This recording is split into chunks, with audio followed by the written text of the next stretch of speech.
Hello, ladies and gentlemen. This is Alice Zhang from Beijing. Very nice to see you again, and I can ask talks every Friday. So today will be a really big day because we have a very wonderful speakers. Now let's start our talks. Yeah, five, four, three, two, one. What are going to see this today on I Can Ask Talks. You will have a lot of things to say and a lot of things to share with you from our organizer side. So first, I want to introduce. In the last 19 weeks, we have a lot of speakers, and the first, volume 1 to 5 is 10 speakers from different place, and we write a technical report for them as session 1. The second session was from May 22 to June 12. So we have another, 12 speakers, 11 speakers on the stage. So they really developed beautiful works, and we have bunch of technical report for them too. And the next session, the third session is from June to July. So we have another how many speakers? 11 speakers, but we have 10 reports because we have 2 speakers that share, one topic. So it's a very nice topic. So yeah, the next is we have from end of July to August. Last week we have 10 speakers worldwide and deliver very nice works, and we have the session for all these speakers. So this week will be a new start. This week is our 20th week. Yeah, time fly. I know everyone says that. Yeah, so it's really 100, 14 days, and we have many people focus on I Can Act. So this week we're going to have Molly Stevenson from Imperial College, London. We're going to have Ali was from California. He was setting up a new research center, so biomedical and innovation. So we were going to have them to deliver very nice talks. First speaker, we're going to be Molly Stevens. Yeah, from Imperial College, London. Actually, I know Molly a few years ago. It's very attractive, by her speech. It is done a lot of nice work for this smart materials. And today she's going to talk about the new hybrid materials for the ultrasensitive biosensing and regenerative medicines. So all these topics are really attractive to everyone, and also it's hot topics. Molly was got her PhD in UK and did postdoc in MIT. And after she go back to Imperial College, yeah, he started her own lab and done a lot of advanced work that got very famous in this field. So today we're going to get Molly on the stage, and Molly is already prepared a very beautiful slides and all her latest work. So Molly, the stage is yours. The word is yours. Please. Hi, hello everyone. So nice to be able to talk to you today. I'm really delighted to be able to give you a little flavor of some of the things that we're doing in our group, particularly focused around materials and thinking about how we can apply those in healthcare. I'm also going to mostly focus today my talk on things that have been done in the last in terms of developments.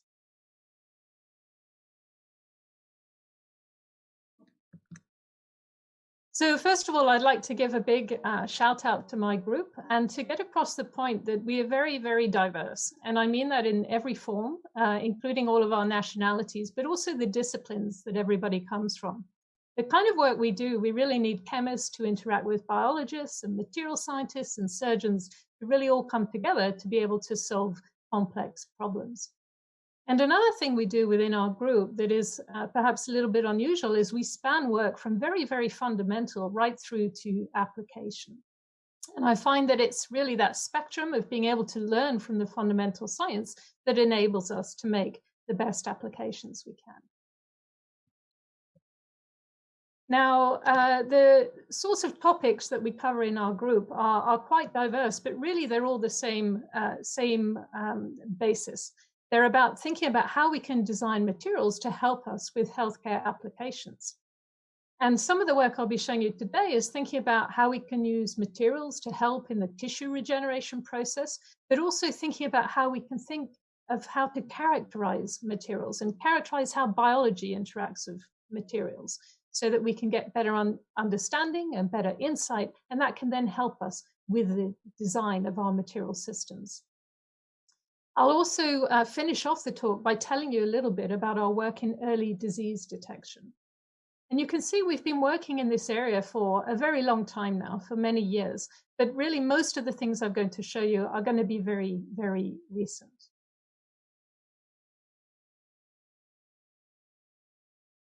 Okay, so starting to think a little bit about regenerative medicine and why would we want to work in this area? Well, I think there's really a huge motivation to this field, and it's whether you're thinking about repairing hearts or working in the brain or the spine, all sorts of different tissue systems within the body. There's a huge, huge need for material strategies to help us with the repair process. And within our own group, we work a lot within the musculoskeletal system, but also cardiac system and some neural engineering as well. Now, one of the things that we're always thinking about when we're designing materials for regenerative medicine is how much complexity to put into the design of the material itself. Because science is really quite advanced now, and you can start designing materials with very, very intricate properties. But we also want to make sure that we can design these materials in a way that they can translate to the clinic, and also they can be safe in the clinic. And so for that, I think it's really important to also keep an eye on the fundamental science and really make sure that we understand tissue systems and that we understand very well how materials can interact with biology and with cells. And so just starting off a little bit by showing you some very recent work we just published in Science with Roland Kroger's group to think about how we could study bone, for example, in more detail. And bone has been studied for a really long time, but no one truly, truly understood the nanoscale interactions of what's happening within the tissue. And so within this work, we were able to use advanced electron microscopy and really zoom into the tissue structure itself and start to really probe and understand what is that interaction between the organic part of bone and the inorganic part of bone, and apply some very nice tomography to this type of imaging. And by doing that, we were able to reveal more information about that nanoscale structure and actually able to redefine these levels of hierarchy that you can see here on the right and show that there was even more complexity than what people had previously believed. And I think once you apply materials analysis and materials science to biology and start to really uncover some of these intricate nanoscale interactions that are going on, it puts us in a much, much better place to then design material systems. And in the case of bone, for example, there's a huge amount of work going on with people trying to make artificial mimics of bone that really try to recreate this organic and inorganic interface. So these types of fundamental studies are very, very important. We also look more fundamentally about understanding how does a cell interact with an artificial material. And this is a huge field, and there's many, many wonderful groups working in this area. And you can think of this in different types of ways. We know that it can influence how cells can attach, but also how they can specialize and differentiate to form different types of tissues. And you can look at this in many, many different ways, but some of the key things you can think about are modification of the chemistry at that surface and also the topography. So what sort of nanoscale or microscale roughness or features might you introduce for your cells to interact with? And also mechanical stimulation. These are very important as well. So this fundamental question of thinking about how do cells interact with surfaces is very important in terms of enabling us to design better material systems. I'm going to show you another quite fundamental study, which was again about understanding how do cells interact with surfaces, and actually where we had to develop new types of imaging technologies to be able to really probe that interface. Now, this image that you can see here is quite a striking one. It's an image of a single cell. In this case, it's a stem cell. and it is bound onto a surface, an artificial surface that has been patterned with a triangle that is adhesive to the cell. And you can see this very stunning picture. And we were not the first to do this kind of patterning. This is micro-contact printing patterning developed by other groups. And we were also not the first to pattern stem cells in this way. But what we had noticed from other people's wonderful work, people like Christian and also other groups, was that when they were patterning stem cells in these interesting shapes, so a triangle, for example, versus a circle or a square, that the stem cells that were patterned as a triangle were more likely to become bone-like, and the ones that were patterned as a circle were more likely to become fat-like.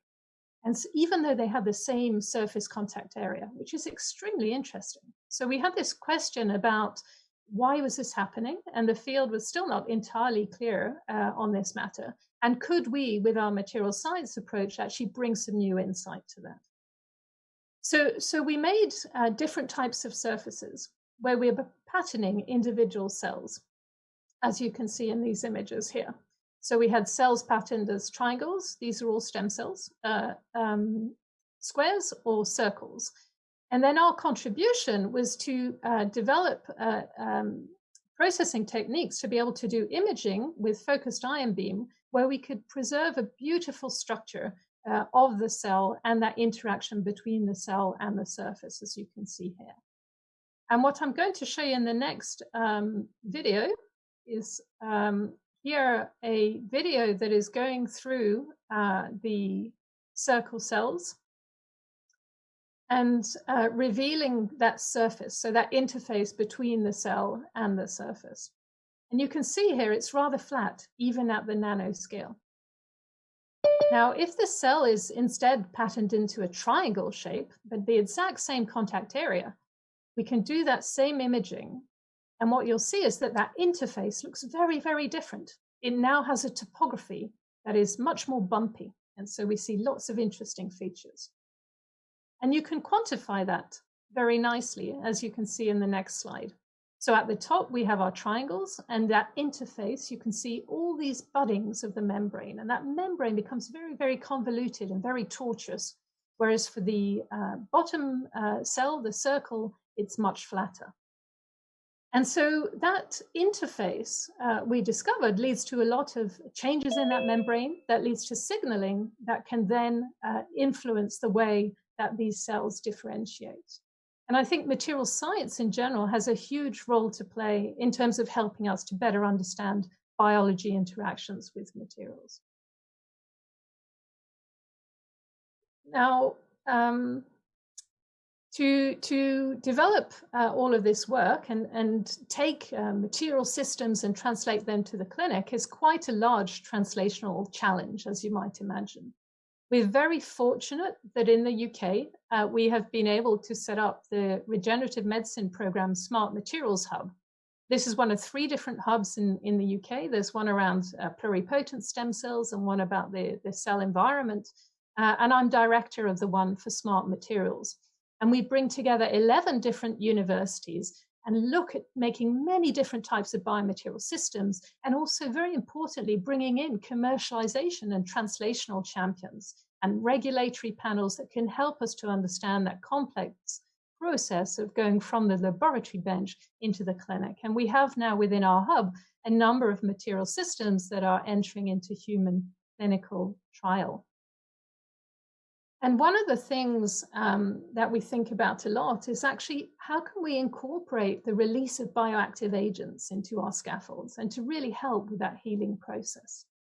And as many of you will know, there are many different material systems that you can use and design and make artificially, or even use from biology in the case of exosomes, to help you to deliver biological factors into tissue as it's regenerating and to help with that process. And for all of these different material systems, I've just shown some of the examples here of the ones that we work with in our group.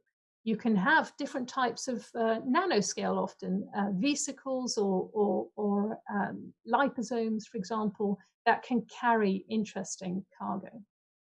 So in general, we and the field of drug delivery is very interested in making small particles that can help with delivering bioactive agents in a very reproducible manner.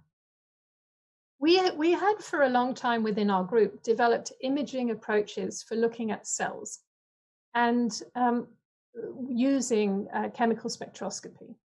And one of the things that I was very interested in is thinking about, well, can we use some of those types of techniques we've been using for looking at larger cells and tissues and apply those to these really small engineered vesicle systems? And the answer is yes. So we had to come up with an innovation. This is a technique that was invented in our laboratory and is currently being developed for translation. And it's a technique called single particle automated Raman trapping analysis, so SPARTA. And what SPARTA does is it enables us to do something that we couldn't easily do otherwise. And that is to be able to trap these small particles. That could be used for drug delivery, for example, or we could also trap exosomes and study those, and to actually individually trap them and then measure their chemical signature. And to trap them on an individual particle basis, but in an automated way, so we can do really high throughput studies. And that's very, very exciting to us. And so we can use them to study the chemistry of the particles, but also how we're functionalizing them, how that correlates to their volume, and then whether there are any real-time kinetic interactions happening on the particle surface. And this is work that was all developed and co-invented with Jelle Penders and Isaac Pence in my lab. One of the key things about SPARTA is that the system is automated. And so we set up the system. It's Raman-based, as I mentioned, and we have a trap there.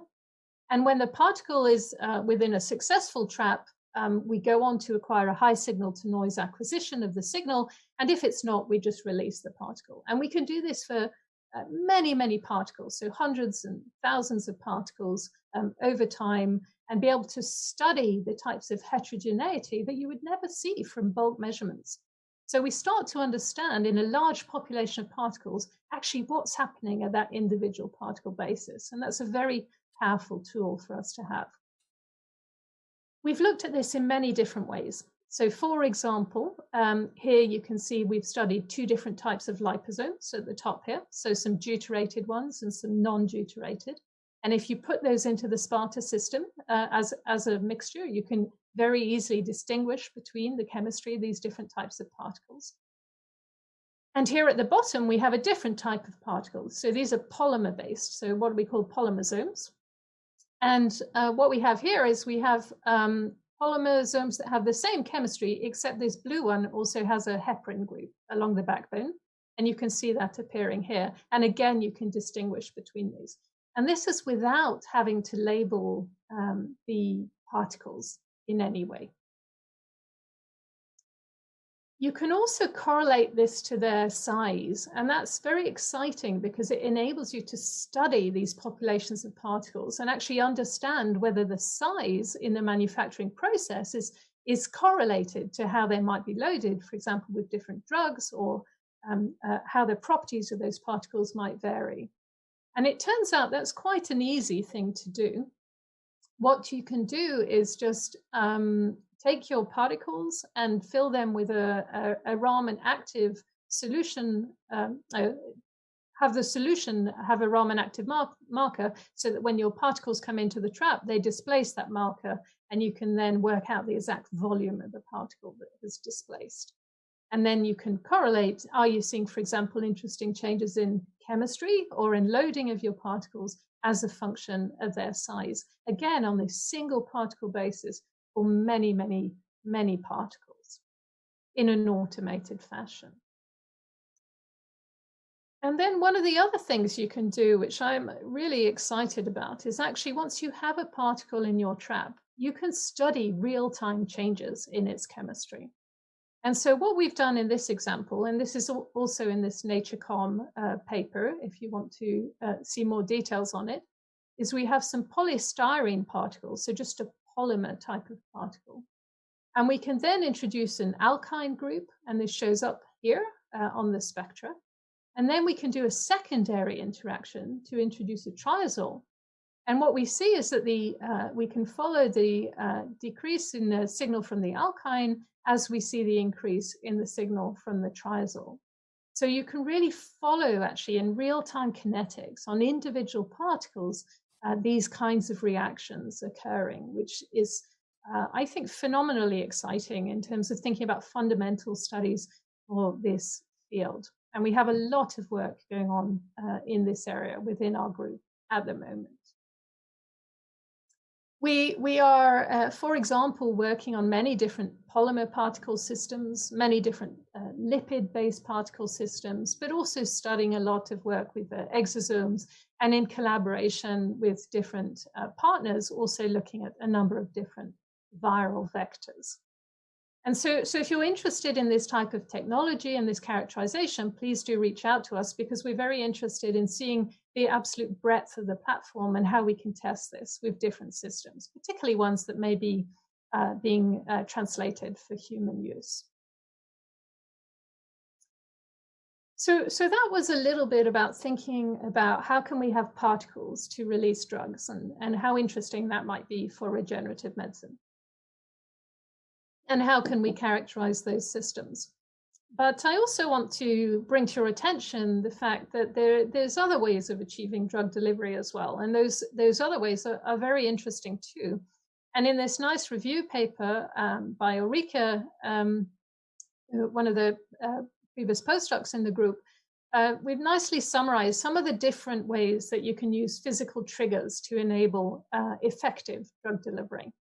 Now, many people look at light as a trigger and heat.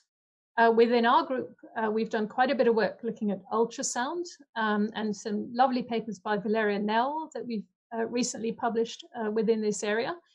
And also very interested in mechanical triggers for drug delivery. So can we make materials that actually can interact mechanically in interesting ways with cells? And can we use that to release molecules into those cells?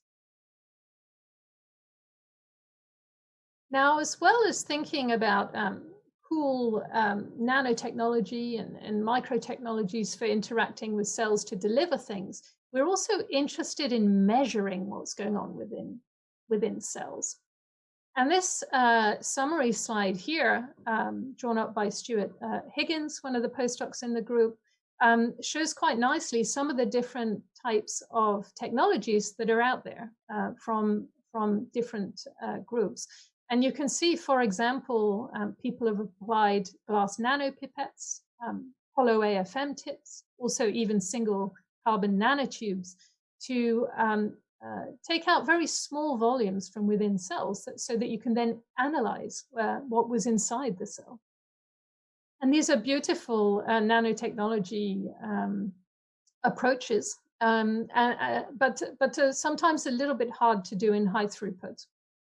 In contrast, there's a beautiful technique from Stanford based on nanostraws, which is more high throughput, where you can take these small samples from cells and analyze them. But it's not so far as easy to apply in vivo. So there are these lovely techniques out there, and we wanted to see how we could contribute within this research picture. The technology that we came up with, and this was led by Chiro, who's now at King's, and Stuart and Hejon also working extremely hard on this with some other members of the group, was to develop very small needles that could interact with cells. What you see here is a single cell, and it's sitting on a bed of these needles. And these needles do not kill the cell, and they can interact very closely with the cell. And in Stuart's recent paper, you can see here an overview of the sorts of things you can do when you design these very small needle systems and also other types of nanopillar systems to interact with cells.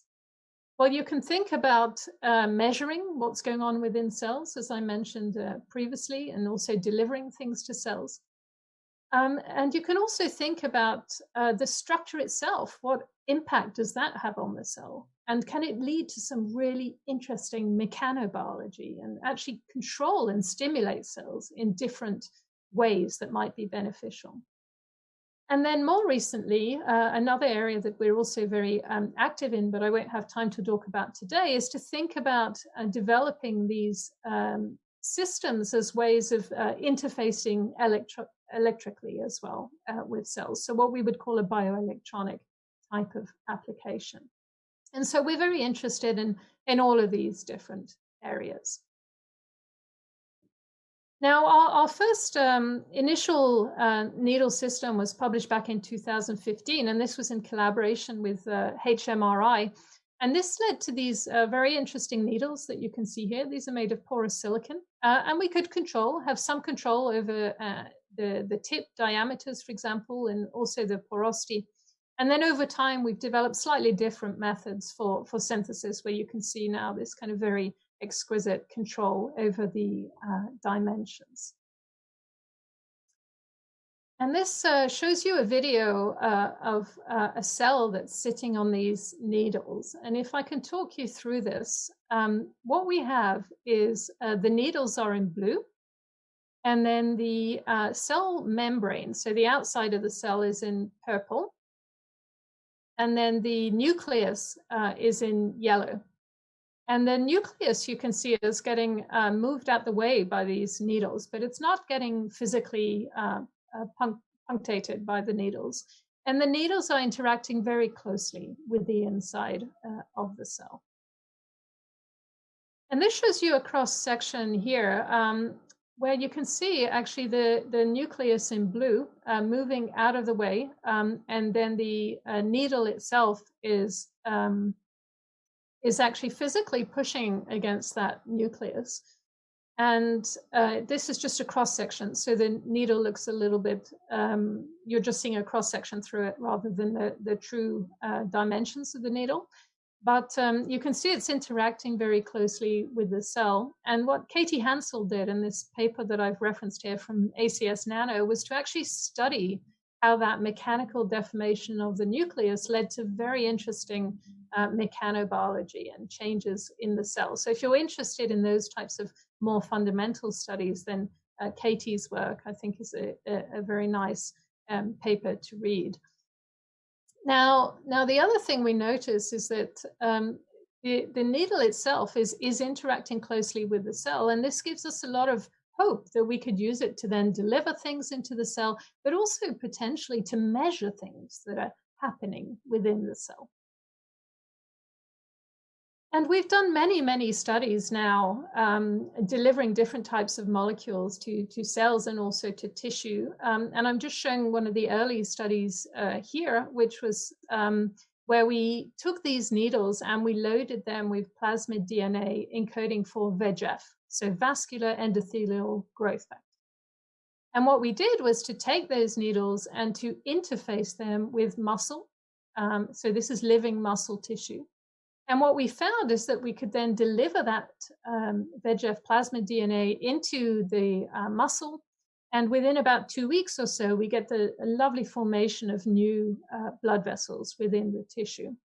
And this was just a proof of concept, one of our earliest proof of concepts of how we could use these to deliver molecules in vivo, and that you could then get a physiological effect. But you can also use them, of course, to deliver molecules in vitro as well, if you wanted.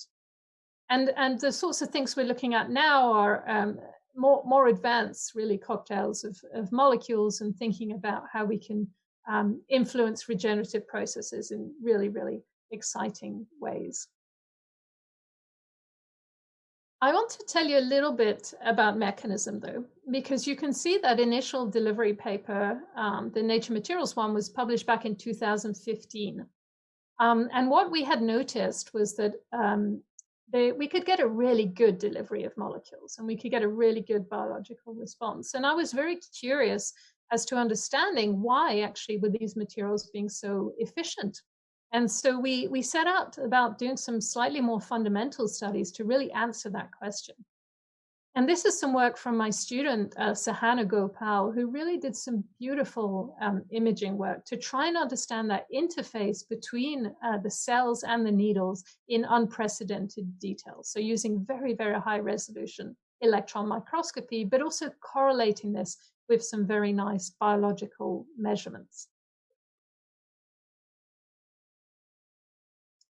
And what Sahana did, she did many things, and I'm just showing you just one figure from this paper.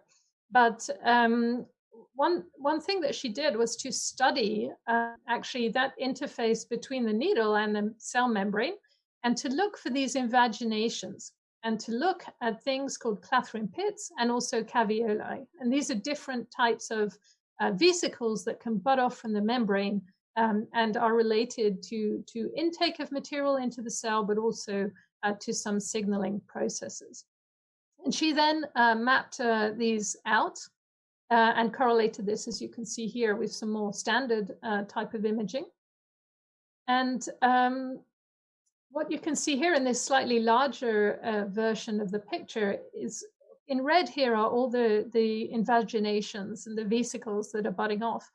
And we find that when these cells are interacting with these types of structures, these needle structures, that actually they react very differently to how they interact with a flat surface. And you get the formation of many, many more invaginations. And so this, I think, helps to explain to us why these systems are very efficient at helping with the uptake of biological cargo.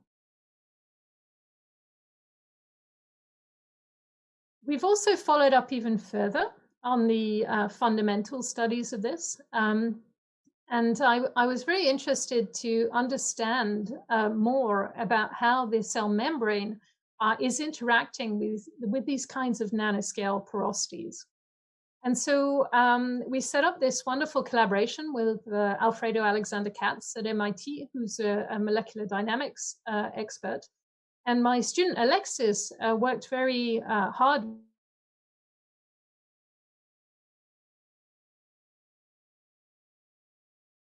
how the effect of changing porosity at the nanoscale would impact membrane curvature. And what we find is that Alexis looked at both the changes in chemistry at the surface, but also the tapering of that pore and the change in pore size. And we find that these factors, these changes in dimensions really influence the way that membranes interact with nanoscale structures. And this, again, is a lot of insight into thinking about how we can design better material systems that can apply defined and engineered nanotopography to interact with cells.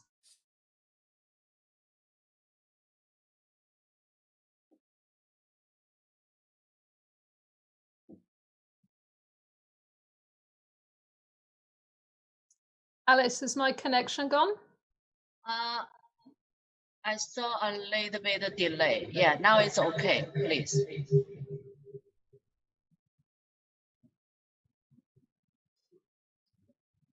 But my slide hasn't moved, I think. Your slide is okay, but your voice is not really, smooth.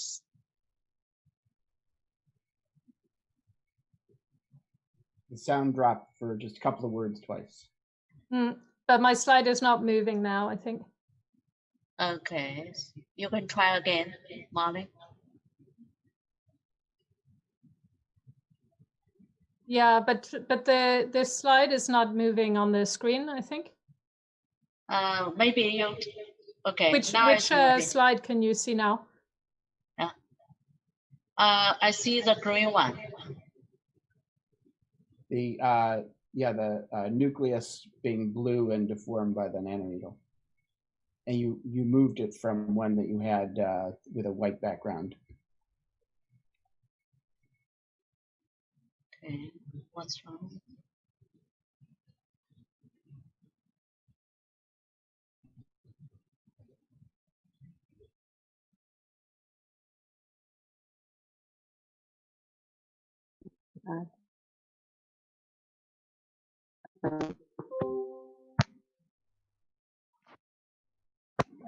Okay. So, can we just put Molly? Yeah, again. Yeah. Molly, could you please share your screen again? It's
Yeah, this is the benefit of doing this from home, I guess. Can you hear me clearly enough?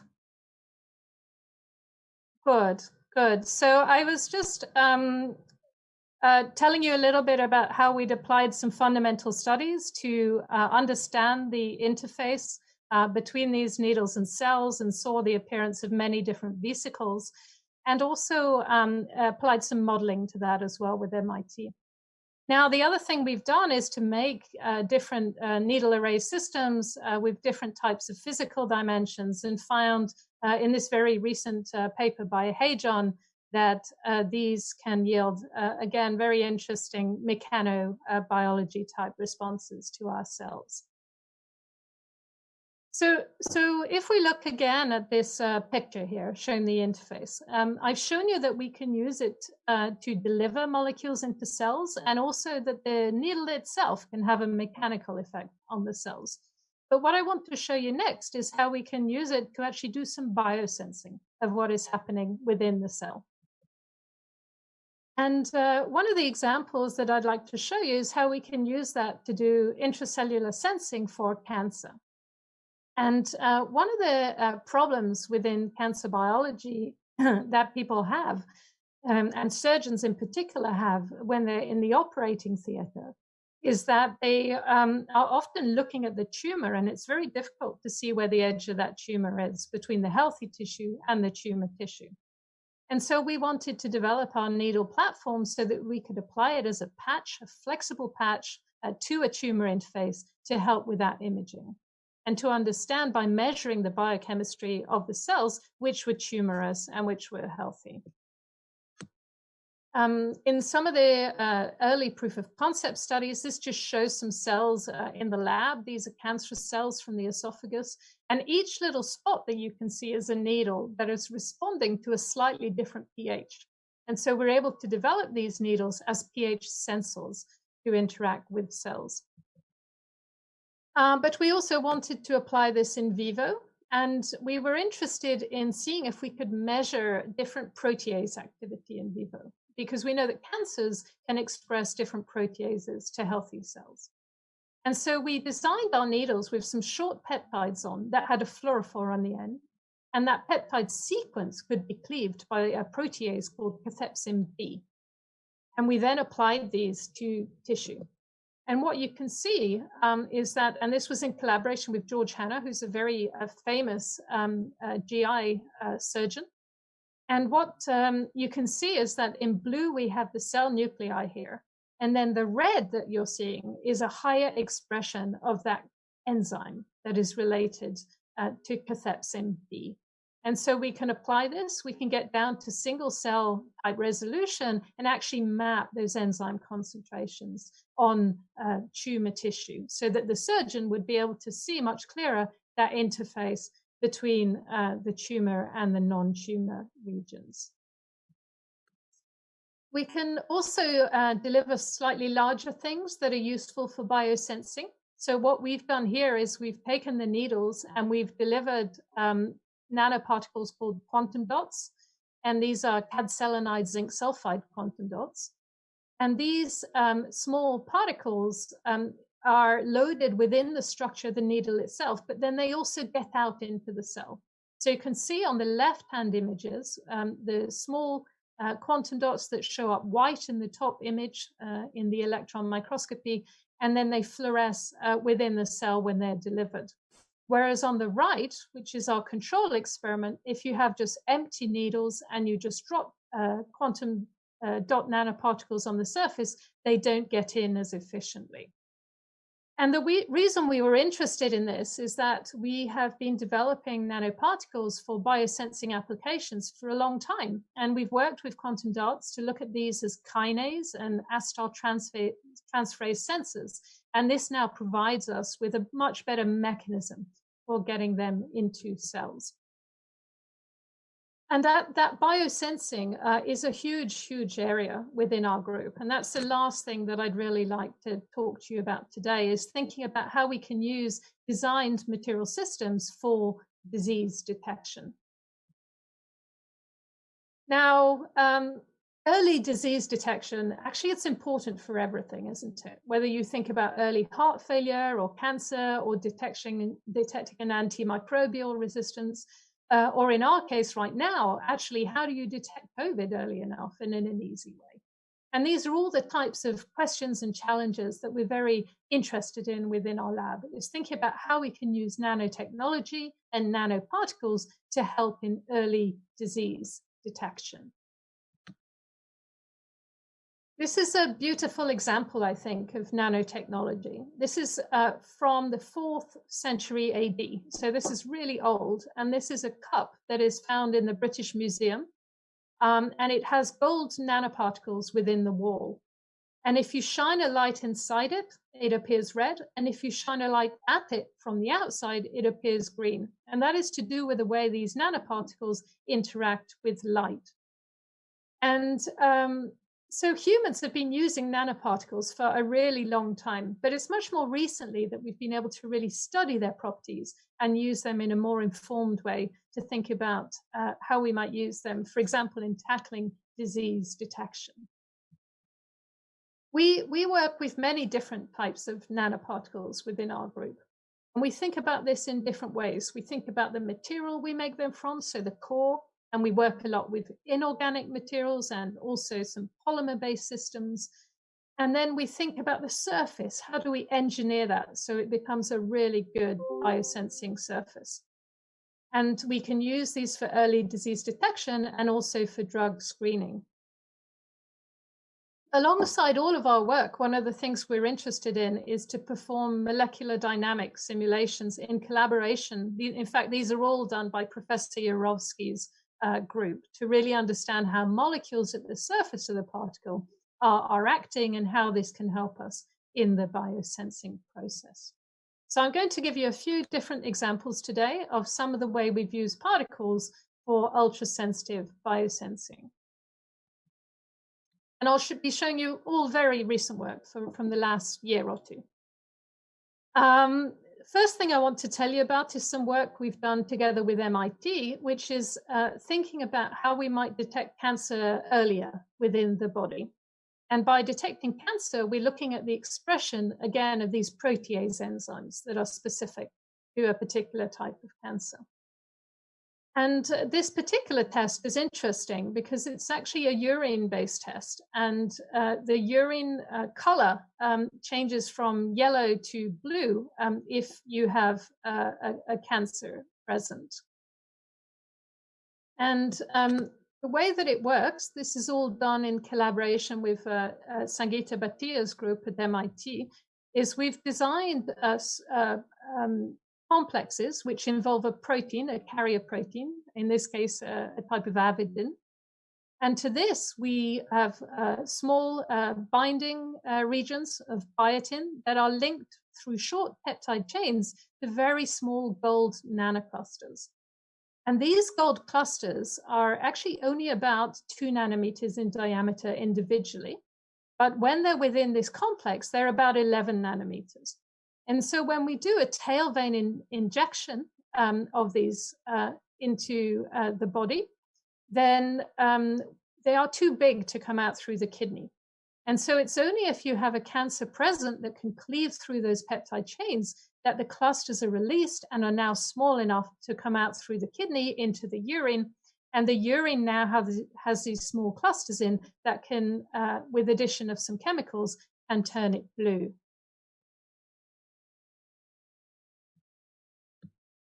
The synthesis step that we use is a one-pot synthesis, and this enables us to have these small particles and to make them in one step with different types of peptides that have the biotin on the end. And you can see here just some of the example peptides we've made. Some of them have a cleavage region for thrombin, which is a control enzyme, and some of them have them for MMP9, which is matrix metalloprotease 9, which is our cancer-related enzyme. And we looked at different spacings of these peptides and various things within this study to come up with some optimized particle systems. And then when you actually apply these to the animal, what you find is that the urine now can if the animal has a tumor, in this case, this is a flank tumor mouse model of colorectal cancer done in Sangeeta's lab. What we find is that the urine turns blue in the case of the animals that have that tumor, whereas it stays yellow for the animals that don't. And this measurement is done within about an hour of administering the particles. So it's pretty quick, actually, and does not have a long-term damage to the host. So this is, I think, an interesting application in cancer, but actually could be interesting in other settings as well, where you're looking at having quite a simple test readout. And this takes me really to the next thing I want to tell you about, which is the final thing I want to touch on, but is actually very, very important. It's thinking about how infectious disease can be tackled. Now, this is all key on all of our minds right now, of course, because of the COVID pandemic, but actually it's something that's been important for a very long time. You know, low-income countries in particular have been disproportionately affected by all sorts of infectious disease outbreaks. And this is something where technology can have a huge impact in terms of helping society. And we have worked for a long time within this area of thinking about how we can use technology to really better the lives of many people in a cost-effective manner. So one of the things we're interested in is thinking about how we can take our biosensing, but also use it in new ways. And in particular, we're interested in linking with mobile phones. So this area called mHealth. And you may think of your phone in many different ways. So for searching the web, for all your social activities, but it's also very, very interesting in terms of thinking of how you might use it within diagnostics settings as well. And this is more and more pertinent because we're undergoing right now, of course, a digital revolution. 7 billion people around the globe have mobile phone subscriptions now. It's a huge access to mobile phones. And so this is really a way of thinking about how can we democratize access to healthcare by using these technologies.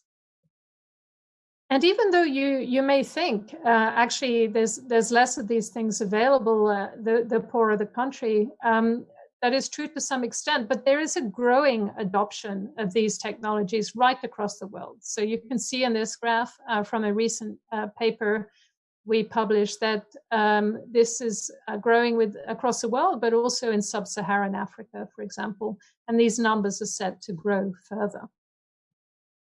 What we recently looked at, and this is through a center called iSense that I'm a deputy director of, is the digital and healthcare divide within Uganda. And by that, I mean, we looked at a map across Uganda and people that mapped out people that could be very close to a healthcare facility or further from a healthcare facility, but would have access to different network coverages through mobile phones. And what we find is that although there are some issues, for example, women have a bit less access to men, and these things are still evolving, there is definitely a regime where people cannot get to a healthcare center, but they can get to a mobile phone. And so these phones can have very important roles to play within disease diagnostics. This is an overview of our center, iSense. We've been going now for about 8 years or so. We're focused on many different infectious diseases and, of course, now COVID as well. And we are looking at the diseases in many different ways. So screening across populations for symptoms. We have partnerships, for example, with many companies like Google and Twitter. Through Ingemar Cox at UCL. So looking at population-based readouts, but also ultrasensitive tests. This is where my work comes in and how those might be read by a mobile phone. And then ultimately, how can we get these systems connected into healthcare systems? So that online connectivity, online management of the patient so that we can have a more efficient healthcare system. The example that I'm going to give you is one where we applied some of our biosensing work to early HIV detection. And this is something that was really important because in terms of point of care based sensing, so if you were to go out in the community and try and do a measurement, most of the HIV tests are relying on the body having produced antibodies. And this takes several weeks. And so it's actually not easy with those tests to do the early diagnosis that you would want to be able to do and get really into that acute stage of detection. What we did was to develop a test that could detect this protein on the viral capsid called P24. And so we want to detect the virus itself as opposed to just the human response of antibodies to the virus. And that's something you can do much earlier. But we also are going to be working out in Africa, and we wanted to have very stable material systems that would not, that could avoid essentially the use of biological enzymes. So where fluctuations in temperature might be a problem. And so we've developed material systems that can act like enzymes, but actually as artificial enzymes. And they're more efficient and they're more stable. And these are called nanozymes. And so they act a little bit like horseradish peroxidase, and they can catalyze reactions and create color changes, as you can see here, this blue color appearing, but much better than a biological enzyme would do in this same setting. And we worked on many different systems. And the one I'm going to tell you about today is where we have a gold core and a porous platinum shell.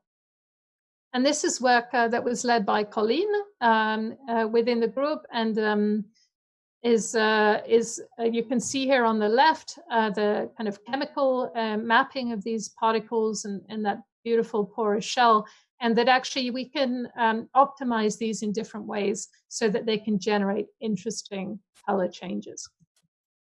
And you can also functionalize the surface. So you can see here, these are functionalized with antibodies that can recognize that P24 protein related to their HIV. In the assay itself, we have our particles, and then we have also another binding agent called the nanobody, and that has a biotin group on it. And these are mixed together with sample from the patient that would have the virus in there. So would have that P24 protein in there if the patient had the virus. And these are mixed together, and the P24 protein will bind to our particles, but also to that nanobody. And then that sandwich complex can go up the paper strip. So this is a little bit like a pregnancy test in the way it looks. And it can bind to some streptavidin on the surface and create a binding line that we can then apply different chemicals to. And our nanozymes then act as artificial catalysts to generate a color change that is very, very visible to the naked eye. You can see in this image here a lateral flow based test. This is actually not with the nanozymes, it's with a different type of nanoparticle, but these are the kind of test strips that I'm talking about. So you'd see this strong test band if you have a positive result.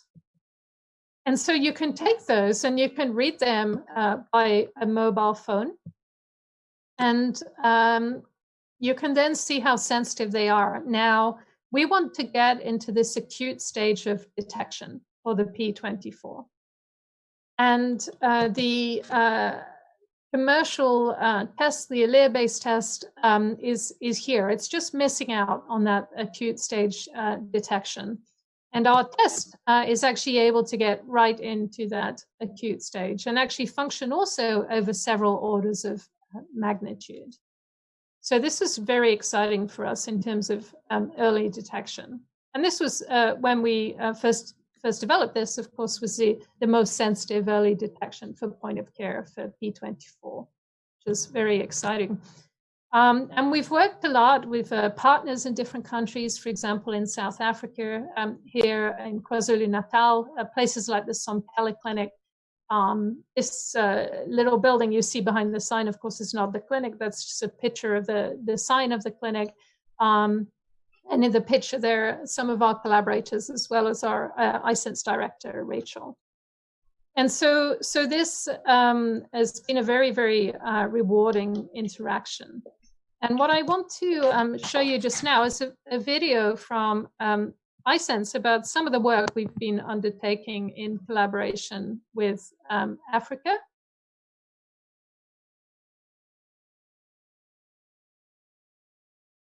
And you can see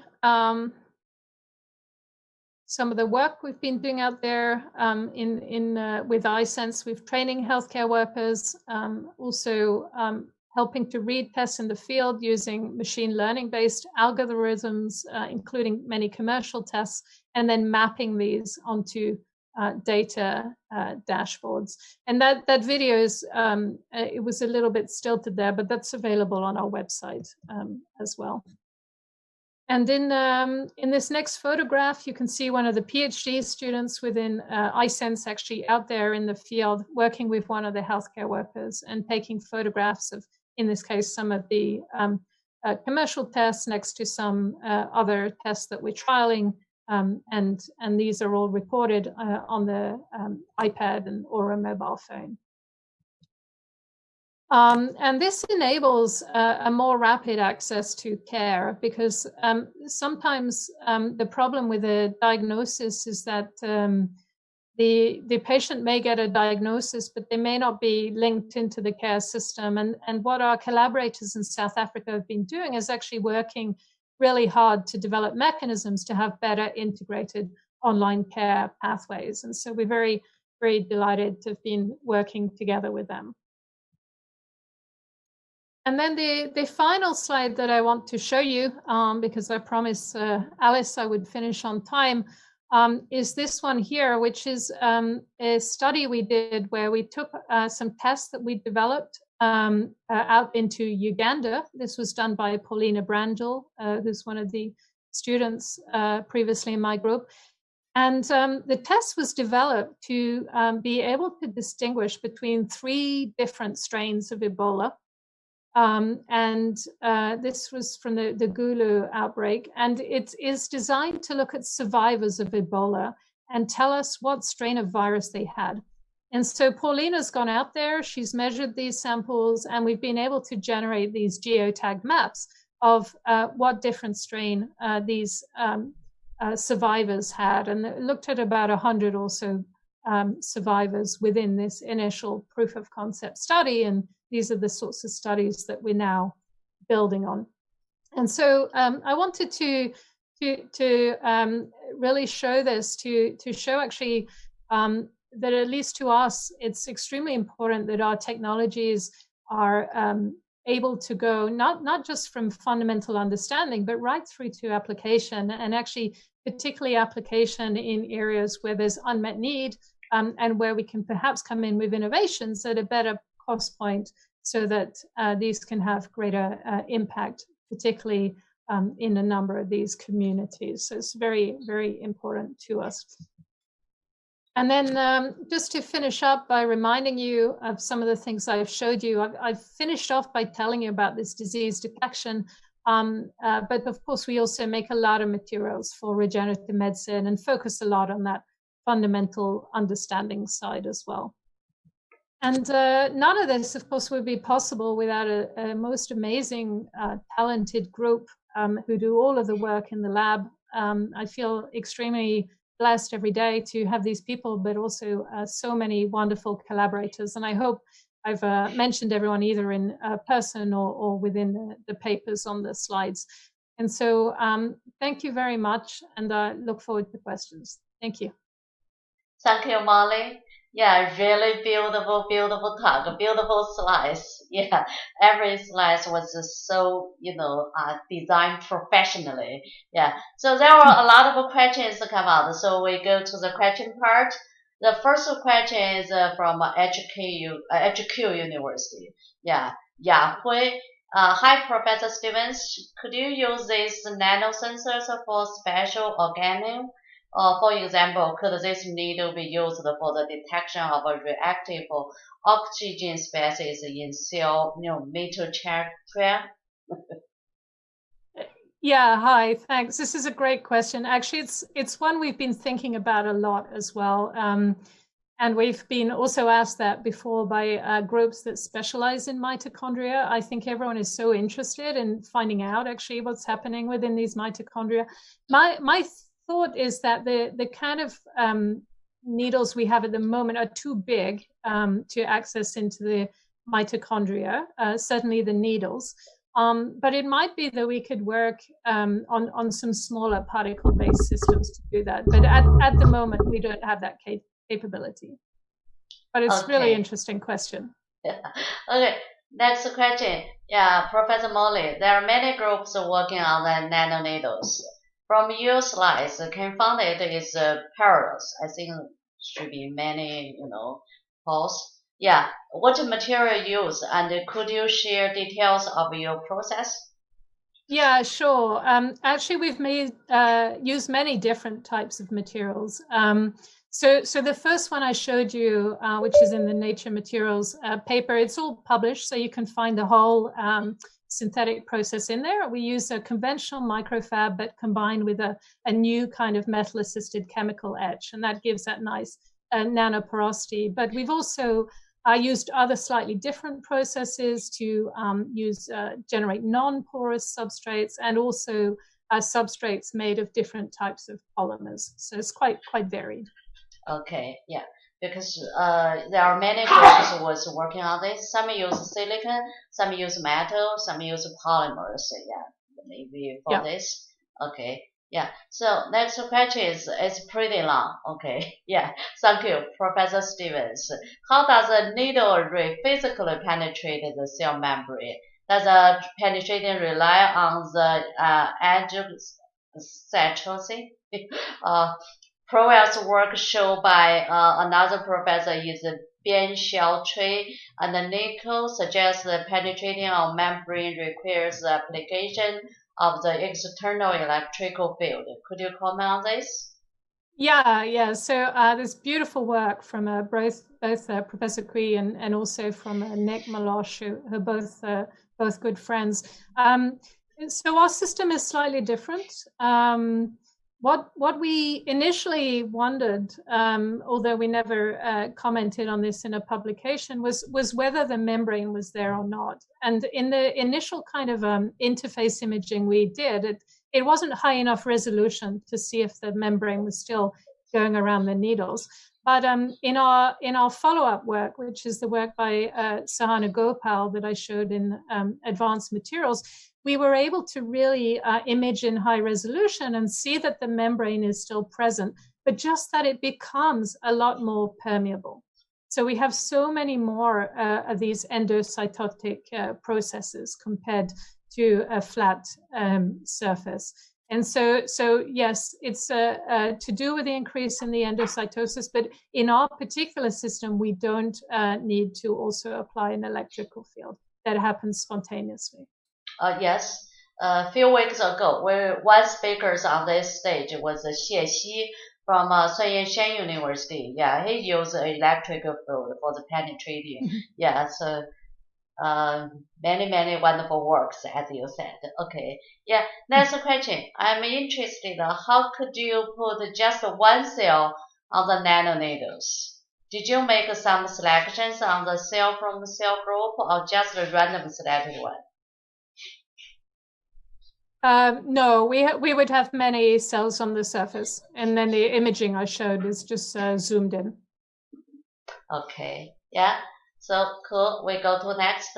What is the size of a nanoneedles? And could it damage your cell, or can it be biodegradable?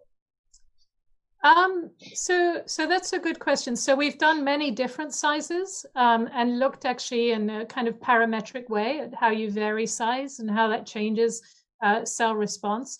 I initially was curious as to whether cells would be able to still divide on these types of materials, but they can, and they stay alive. But that's not to say there won't be subtle changes on the cells. So we right now have just completed some transcriptomic and proteomic studies to look at, much more subtle changes across the cells. And certainly there will be some changes, but we don't see, big increases in caspase activity or anything like that. And yes, you can design the biodegradability, so you can tune that to have them more or less biodegradable, depending on both the surface coating but also the base material properties. Yes. Another thing is based on the, what kind of target you want to get. You want to deliver, the drug. You want to, just get some information there or something. Yeah, I think. Yeah, that's right. So actually, in Hey-John's recent work in ACS Nano, she was interested in looking at needles that actually could degrade much more slowly, because some of the initial ones we did, within 3 days they degraded. But so she developed needle systems that could stick around much longer, so she could look at longer term effects on cells. And you have really good control over those different types of properties. Okay, that's all based on smart material. Okay, there are one more question here. It's from Beihang. He says, does the phone's resolution affect the result? I think this was the last part of your talk. Yeah, for use in the South Africa. Yeah, for the detection of a virus. Yeah, Professor, does the cell phone's resolution affect the results? Does the what resolution? The cell phone itself, the resolution. No. Actually, the test itself is done external to the phone, and then the phone is used just to take the photo. So the computing power is very, very minimal, and that's not normally a limitation. Okay, so the next question may be not necessary to answer. So it need a Wi-Fi or wireless network? No. No. Okay, that's really great. So thank you, Molly. A wonderful talk and wonderful question answers. And we are proud of you.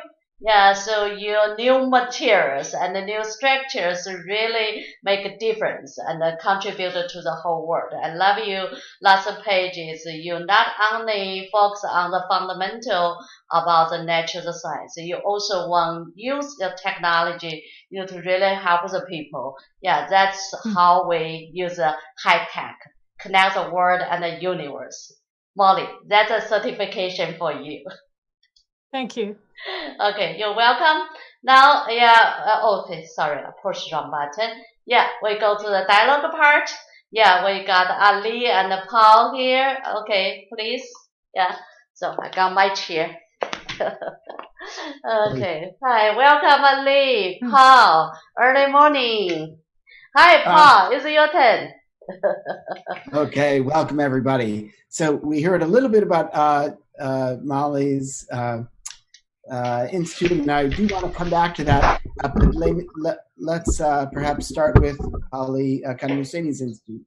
Ali is the director and CEO of the Terasaki Institute in Los Angeles, and maybe you can tell us something about your goals for the institute. And I think I'd be remiss if I did not mention that it's wonderful to see both of you, two of our ACS Nano editors, lead our bioengineering and, as you heard, related efforts. So let's start with Ali, and then I will come back to Molly again.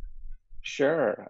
Thank you, everyone. It's a great honor and pleasure to be here, and particularly awesome to share the stage with Molly and Paul, two great friends, and also Alice. So I'm really excited about my new initiative. One of the things that I always wanted to do was to really create an ecosystem where we can recreate what I had seen at MIT, which was, as Molly knows, in Bob Langer's lab, we had an incredible place where we brought in people from all kinds of different backgrounds and really pushed people to think big and come up with important solutions. So one of the things that we're trying to do at the Institute is to try to recreate the same kind of ecosystem where we're really focused on innovation with respect to translating our research into the real world applications. And, I think the kind of stuff that Molly talked about and the kind of impact that she mentioned is exactly the kind of work that we're trying to do. And the focus is more on personalized medicine with respect to how engineering can be used in addressing world's greatest problems. Okay, cool. And Molly, perhaps you'll comment on the iSense and the other centers. How do those get put together, and how do you, is that a response to an opportunity, or have you, you see, disease propagation somewhere in the world and decide, that's something, we need a team to go after? Yeah, so both of those initiatives. So I'm director of the UK Regenerative Medicine Program Hub for Smart Materials. That's a really fantastic opportunity to link actually lots of very good biomaterials groups across the UK. As I mentioned, we have 11 different universities within there, but also a lot of clinicians and these advisors that come from the more regulatory and translational remit. So we wanted to have a center that would bring fantastic science, but also would be able to translate those innovations and have the patient, really center in terms of what we're thinking of achieving. And that's been for me very rewarding to lead as director, and really to have that very collaborative spirit within the center that also focuses a lot on training opportunities for our postdocs and students, and making sure that they have a good time with us, but also go on to good jobs. iSense is a little bit different. I'm deputy director for that center. Also a center that I'm really, really proud of. I think we've done amazing work within iSense with just a fantastic team of investigators from many different universities, but we also have many companies collaborating as well. I think well over 20 companies within that ecosystem. And one of the things there has been about also making sure we have partners in those developing countries where we can actually have people on the ground and send our students out there and have really an understanding of what is needed of those technologies. And we decided to focus on infectious disease, but also antimicrobial resistance right at the beginning of setting up the center. And that started with HIV and flu, but has since extended into cholera and TB, also some work on malaria, and more recently, of course, also on COVID. And how do you locate those, first of all, the developing world partners, but also on the clinical side? You put together quite some teams there. Partly based on network, but also really thinking about who are the absolute leaders, that we want to link with, and that would have actually access to the patient populations, but also the willingness to collaborate and to do really top quality science. So some of the folk that we work with, I would have known before we set up the centers, and others we approach directly. And it's also evolving, as our research needs change, new people come on board. So it's a kind of very porous in terms of new collaborations. We have a lot of people that want to engage with us, and that's a wonderful thing. But we also have our core investigators that have been with us, for the long run since we set up these centers. And Ali, maybe back to you, and for our audience, we collaborate quite extensively. Maybe you can also describe for our audience how you've chosen collaborators, and maybe start with the clinical side. That's really great. Much of what you've done in terms of problems, and take it from there. Yeah, totally. So I think one of the things that as engineers we really need to do more is to think about problems, because most of the time we develop particular solutions, but and then go looking for problems. So what we do is really focus a lot of our time just trying to identify the right problems to go after, and try to really understand what are the gaps in the existing knowledge so that we can actually make an impact. So based on that, we try to figure out which areas are worth going after. And the way I kind of think about this is that there is a grid of risk and there's importance. So you want to kind of work on that axis in trying to optimize that impact while minimizing any of the risks. So sometimes you need to have like moonshots, high risk, high reward, but initially we like to pick up the low-hanging fruits, and finding the right people to collaborate is particularly important. One of the things that I really love about Los Angeles is that it's got a number of really incredible medical institutes and hospitals. So we typically pick up many of our collaborators from there. Okay, maybe I add in one question here. Like Ali, for your new institution, is that target driven, right? So you found the right problem, and then you build the team. Exactly, and this is one of the things that I really wanted to do, because what the Institute allows us to do with its resources is to not be limited to the usual academic model, which is kind of we have to wait a lot for funding decisions and be restricted to that. So I think with the endowment and the resources, we can actually do the other way around, pick the problem and then go after it. And if we do good work, we can also pick up external funding at it as well. Okay, very cool. And maybe you can comment on having, you have this special relationship with the family, the Terasaki family that founded the Institute based on, their father and, the husband who are on the board. And can you talk a little bit about that? Yeah, so this is one of the, I think, really incredible things. So obviously, to build something, you need to have resources. And the Terasaki family actually is a fairly amazing family because they build their wealth based on scientific knowledge. So Dr. Terasaki was a professor at UCLA, and he then developed a technology that he built into a company.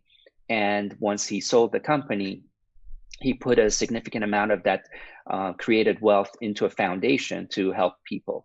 And I've been very lucky to interact with the family and tell them about the vision of what we're trying to do in making impact. And they've been very supportive in trying to really help us in building something special. Wow, what a lovely story, Yeah, no, I feel like I kind of was very, very lucky at the right place at the right time. Yeah, maybe 20 years later we'll have an Ali Foundation, right?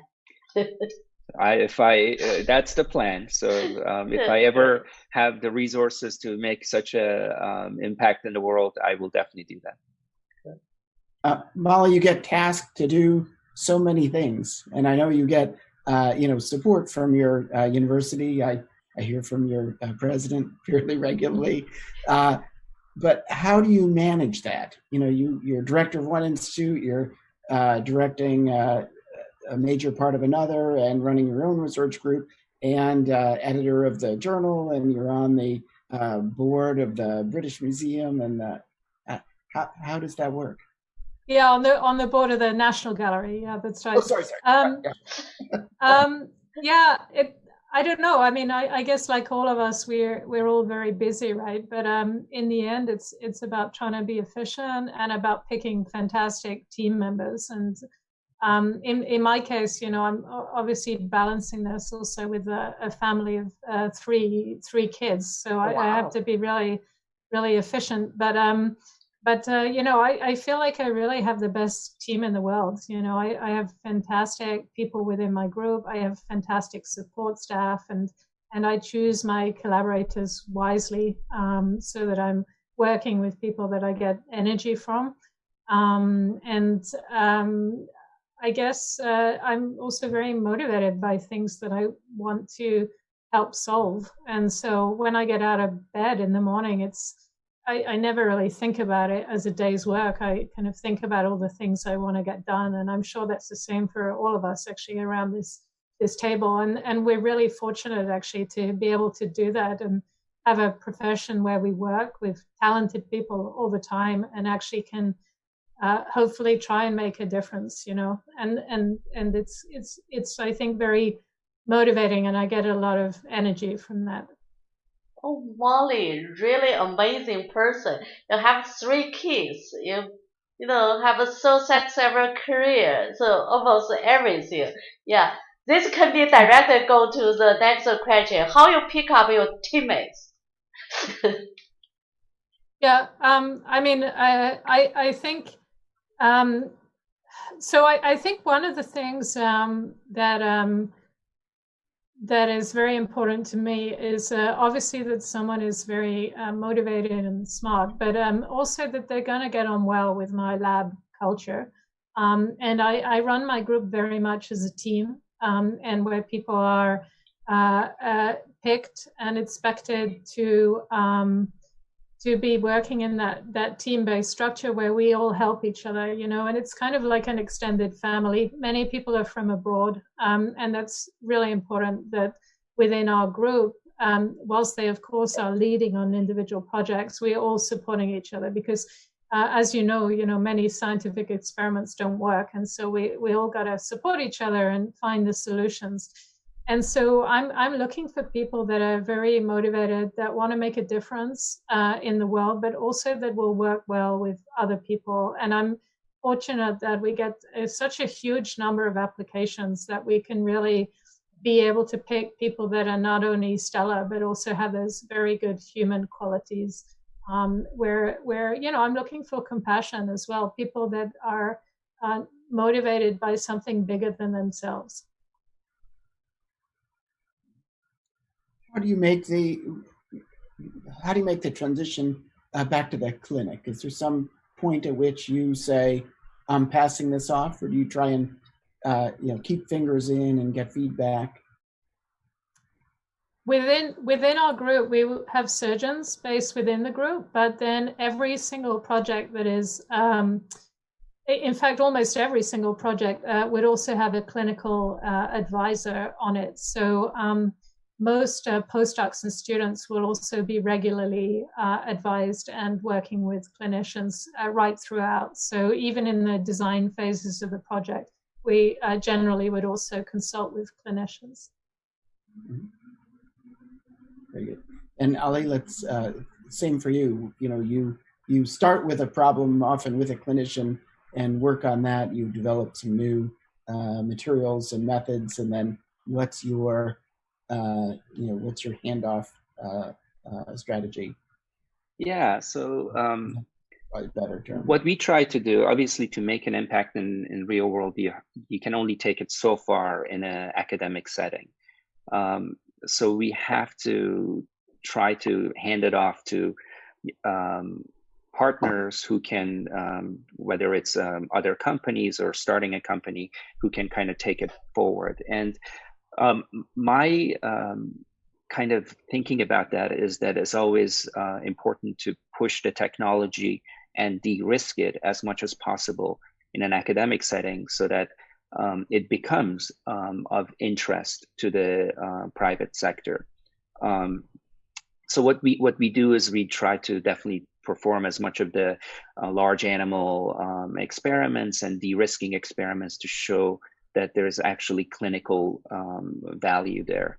And more and more, I'm starting to have my own partners who are in the private sector who can help us in pushing the technology forward as well. Very good. And I think, Alice, you wanted to ask about the amazing career trajectories. Yes. So, Paul, today you are the chair. You go ahead to ask more questions. So, all my trick, I'll ask Alice. So both of you have had these incredibly steep, rising star trajectories that continue and show every sign of of, arcing even higher. Can you explain to our audience how you manage that and how you did that and how you keep, how you keep moving? You both, as we heard, came out of the Langer lab, but you're really two of the most successful people out of hundreds who've been there. So I don't think that explains it. And so tell us something about how it is you just keep, you just keep going. Maybe let's start with Ali, so we can give you a break before your talk. And then, Sure. Well, for me, part of it actually comes at just looking at Molly. She's, a year or two ahead of me. So I always look up to her and say, oh, what is Molly doing lately? And so she's got 3 kids. I just have 1, so that I have to catch up. But one of the things that I think is important is that you have to be inspired. And I think both Molly and I are very inspired by people like Bob Langer, who are, when you think about trajectories, no matter how far we get, we're always a fraction of what he has accomplished. So we push ourselves, we're inspired, and we push ourselves. And I think we've seen that what individuals can do working with teams. So we don't set limits. And I think that's really part of it. And as Molly mentioned, we're super passionate about what we do, and at the same time we're hardworking and we persevere, because for every success story there is probably a few failure stories that people don't get to hear. And Molly, you're the youngest member elected to the Royal Society of Engineering. You're already in the Royal Society and the U.S. National Academy of Engineering, and as we saw things move so quickly. Thanks. I don't think I'm the youngest member, but yeah, certainly one of the youngest for NAE. That's true. And yeah, I don't know. It's kind of surprised me actually a little bit. I guess if I'd look back, 20 years ago, 15 years ago, I probably wouldn't have imagined that I'd be where I am now. So I wouldn't really say it was planned. I think it's kind of surprised me at every step. But I think the main thing has just been to focus on something you find really, really interesting with a great team. And then, as Ali says, to be perseverant. I work very hard, and I think that's true probably of every single successful person. And so not to take every failure as just an opportunity to learn is something that I try and do. And then that really helps with motivation, but also in terms of trying to self-improve as we go along. But I've always been focused more on doing things that I thought would be interesting and worthwhile, and the career has kind of come alongside that, but I guess it was not really the priority. It just kind of happened. Yeah, I think you said something really important there that's important for the students and postdocs to hear, and that is most experiments don't succeed the way that we want them to. One has to be persistent, and what you're seeing in these talks are the successes. So those come, and so you want to aim high, as both of you do. Many black days. When things work. They don't get to see all the times you're in the laboratory, sometimes for years, on a project before they succeeded. So when you see us give talks, it's a series of those peaks that came out of our laboratory, and you don't see the hair pulling and the, I'll always tell this to my students and postdocs, a lot of things you're going to try are not going to work, but as long as you learn from the process and you take that information and use it to build a better next step, then you won't have lost. You'll be able to move forwards and to not take it personally, right? Some science just doesn't pan out the way you think it would, and sometimes actually, in fact, a lot of the time it yields unexpected results that turn out to be super exciting. So just keeping your eyes open and not necessarily pre-anticipating what a result should be, I think is really important as well. just open your mind, Yeah, even you get a failure, so you see some opportunity there. Cool. Well, I think that will conclude our panel. Unless Alice, did you have something else you wanted? Yeah, I do have a one. Yeah, so because, today we got two wonderful speakers. They all have very great stories, but they all mentioned one name. It's Robert Langer. So I think we do need to invite Robert here. So Ali, I give you the job, okay? Wonderful. So, Happy to do to it. get him to share more experience to encourage the whole world, the young generation, to be successful. I think I do have a dream like this. Okay, Ali, make my dream come true. Will do. Okay, no problem. So, Paul, we need move to Ali's talk. Okay, that's for you, Ali. Very good. Well, it's my pleasure and honor to introduce Dr. Ali Kadmosani. As we heard, he, along with our earlier speaker, Professor Molly Stevens, they're both two of the world's leading tissue engineers. Ali is the director and CEO of the Terasaki Institute, and like Professor Stevens, also an associate editor of ACS Nano. He was previously a professor at Harvard and the Wyss Institute, and then with us here at UCLA. He's had many, many awards, but I'll just mention a couple of them. He won the Presidential Early Career Award for Scientists and Engineers from President Obama. He's a member of the Royal Society of Canada and the Canadian Academy of Engineering, and he recently won the very prestigious Mustafa Prize. And so we're delighted to have Ali speaking today on engineering in precision medicine. Ali, the stage is yours. Thank you very much, Paul, and thank you, Alice, and thank you everyone for joining. I'm very, very honored, as I mentioned, to be here. So I'm gonna start by talking a little bit about where I am right now. So the picture here on the left-hand side is one of the pictures that has inspired me since I first started thinking about science. So this is a picture of Dr. Joseph Murray, who was a professor at Harvard and also at Brigham and Women's Hospital, where I used to work, performing the first transplant in the world. And this was a kidney transplant. And it happened between basically 1954, between two identical twins. So they took the kidney of one identical twin and then put it in the other one. And it was an incredible feat for which Dr. Murray won the Nobel Prize. Now, the problem here was that you needed to have people who were identical twins. Otherwise, the organs would get rejected. So it wasn't until Dr. Terasaki came along who developed the technology to be able to match donors and recipients through this thing called HLA matching. So this process allowed us to now be able to take tissues from different people and transplant them and not have them get rejected.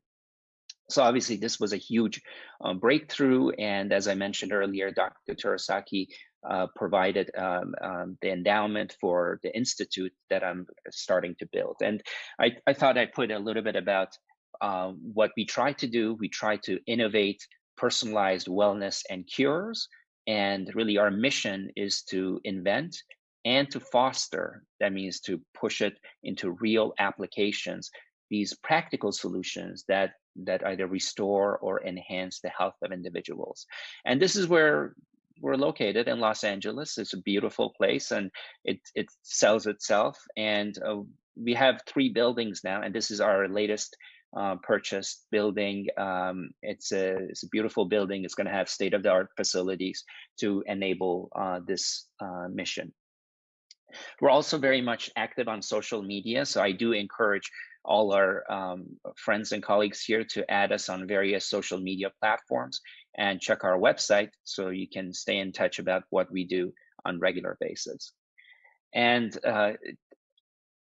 just a shameless plug, we do also have a number of different fireside chats, which are kind of discussions of different things, as well as what we call Terasaki Talks, which are interesting seminars as well. Again, all are our website. And given that we are growing at a rapid pace, right now we are hiring a number of different positions, and I encourage people who have the right background to apply, and hopefully we can get you here in Los Angeles working on important problems. So here's the gist of what we're trying to do. So obviously, this whole area of precision or personalized medicine is very important because we are all different.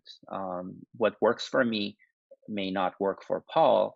And because of these differences, it's important to appreciate and develop tools and technologies and cures and diagnostics that are tailored to different people.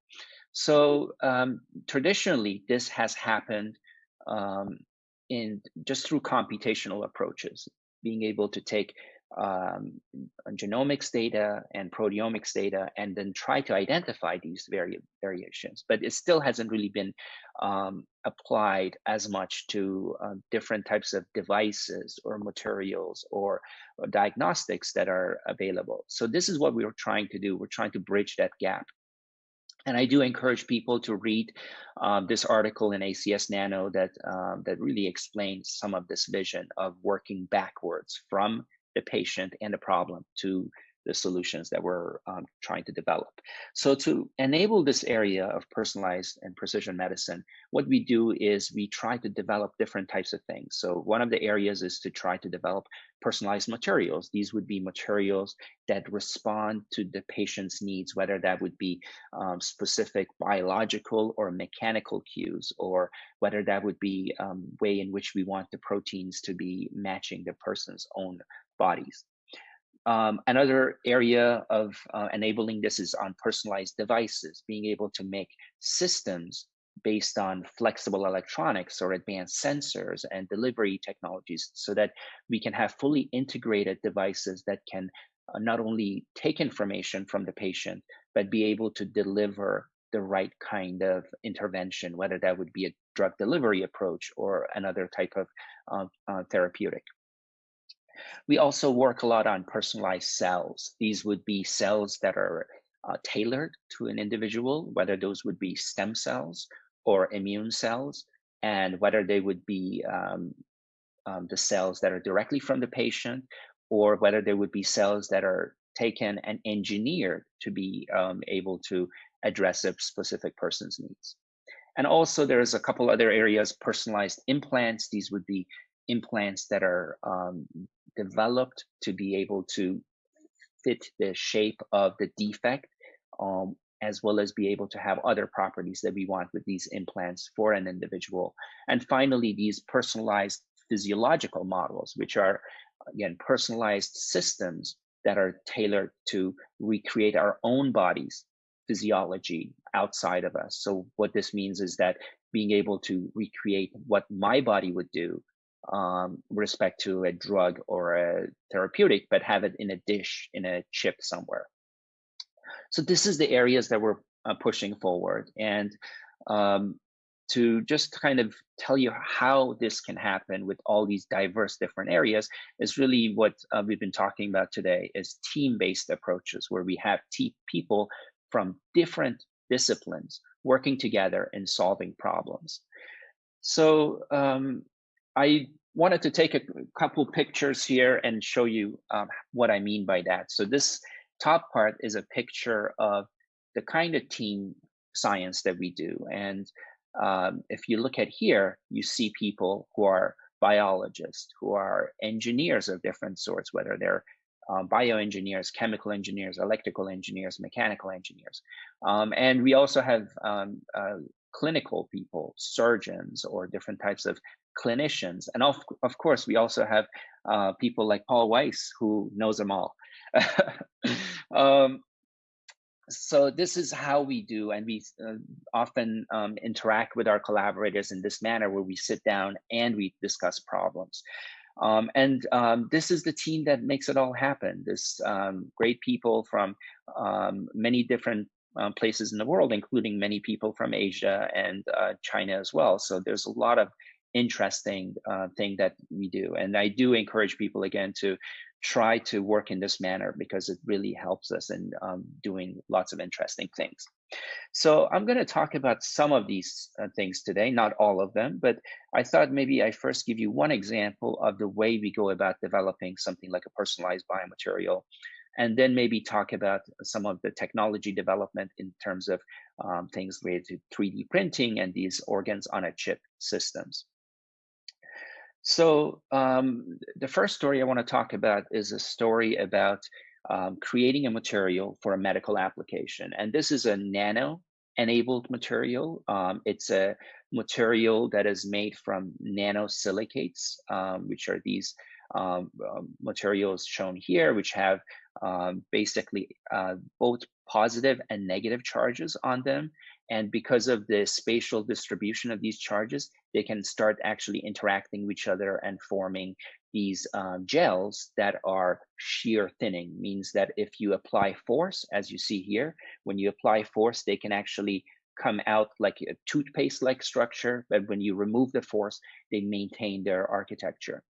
And by combining this material with gelatin, we can start developing these types of shear thinning materials that are good for a number of different applications. And this is an example where we can try to take these materials and put it inside blood vessels to plug the blood vessels and close them. Again, the papers are here, including papers in ACS Nano, where we've been able to develop and further engineer these types of materials. Now, why would you want to block blood vessels? Most of the time, we think about keeping blood vessels open.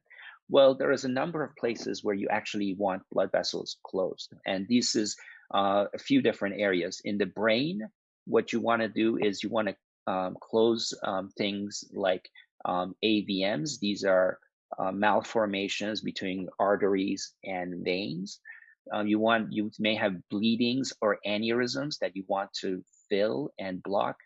And very, very important area because a lot of death happens because of these problems. We also have tumors. So tumors, obviously, as you know, require oxygen and nutrients to grow. And by blocking the blood vessels, we can actually slow down this progression and kill the tumors. Also, there's a lot of other applications around the body that you can have this, where in the peripheral vasculature, where there's a lot of different types of applications where we do want to have these blockage of the blood vessels.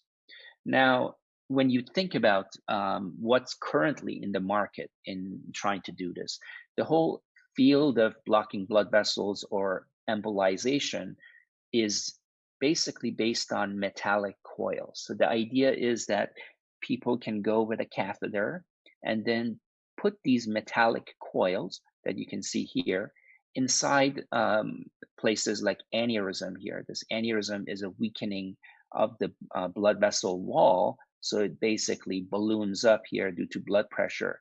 And this could burst and open up internal bleeds that can kill the person. So what clinicians do is that they take these coils and they put it inside the blood vessel so that these coils slow down the blood flow and then induce blood flow to form blood clots. So this can work, but a lot of times it doesn't actually work. This is an example where you see all these coils are placed inside the blood vessel, but you know, it could still bleed. So this is an example of it. So here, this is an image of inside the blood vessel. What you see here is a coils that are placed here. And what you see is a contrast. So this blood can come from here and then go down. And you see the dark here. The dark is not originally here. It's basically you add a solution that has some contrast and you see whether it goes through.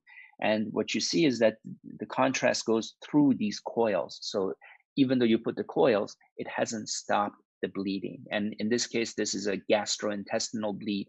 So you see that the bleeding would continue in this case. So this is shows that coils do not necessarily work. And the reason for that is that many of us, either through injury or through drugs that we take, we actually are trying to decrease the ability of our blood to form coagulates, so that it's for cardiovascular health and other things. Sometimes you don't want to have this blood coagulation capability as much as possible. So this is why these things are important. And as I mentioned, we started building these materials, taking these different components, gelatin and the nanoclay, and then be able to make family of materials that have this shear thinning ability. And here, the family of the materials can be defined by the ratio of the gelatin to the nanoclay. We can change this ratio, and based on that, be able to create this nomenclature where we have the nanoclay percentage.